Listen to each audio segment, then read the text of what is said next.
కొనుగోలు కేంద్రాలు కానీ అలాగే వడ్ల కొనుగోలు కేంద్రాలు కానీ రాష్ట్రం మొత్తం మీద ఉన్నటువంటి అన్ని ప్యాడీ ప్రొక్యూర్మెంట్ సెంటర్స్ మొత్తం కూడా ఇవాళ ఐకేపీ కానీ డిసిఎంఎస్ కానీ అలాగే డిసిబి కానీ ప్యాక్ సెంటర్స్ అలాగే ఇవాళ ఉన్నటువంటి మార్కెట్ ద్వారా కానీ కొనుగోలు కేంద్రాలు చేస్తున్నారు.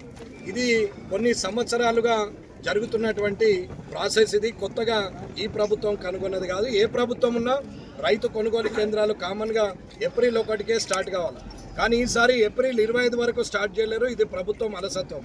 25 వరకు ఎందుకు చాలు కాలేదు అంటే వివిధ కారణాలు చెప్తారు. ఒక్క నెల రోజుల నుంచి రైతులు ఇక్కడే ఉండిపోయారు. ఆ తర్వాత మొదలైంది కొనుగోలు కేంద్రం నుంచి మెల్లిగా మొదలుపెట్టారు. కానీ వర్షాకాలం వస్తుంది. ఇప్పటికీ రాష్ట్రం మొత్తం మీద 1,41,00,000 మెట్రిక్ టన్నుల ఏదైతే ధాన్యం పండిందో ఆ ధాన్యంలో కనీసము ఇప్పటికి ఒక 70 లక్షల మెట్రిక్ టన్నులు కూడా ఇవాళ ప్రభుత్వము ఇవాళ పర్చేజ్ చేయలేదు. ఇవాళ మిగతా ఇంకా 70 లక్షల మెట్రిక్ టన్నులు ఇవాళ ఇలాంటి సెంటర్లలో ఉండిపోయినాయి.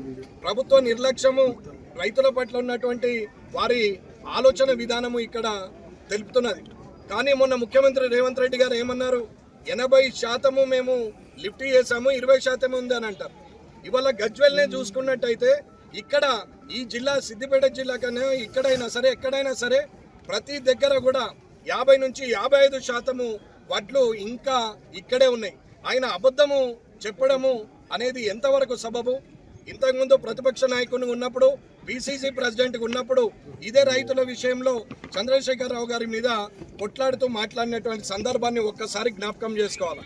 కానీ ఇవాళ ముఖ్యమంత్రి స్థానంలో కూర్చుండి గతంలో మీరు మాట్లాడిన మాటలను మర్చిపోయి ఇవాళ పోయిన ప్రభుత్వం కన్నా అధ్వాన పరిస్థితుల్లో కొనుగోలు కేంద్రాలు ఉన్నాయంటే అది ఎంతవరకు సబబు అనేది ముఖ్యమంత్రి గారు ఇవాళ ఆలోచించాలి.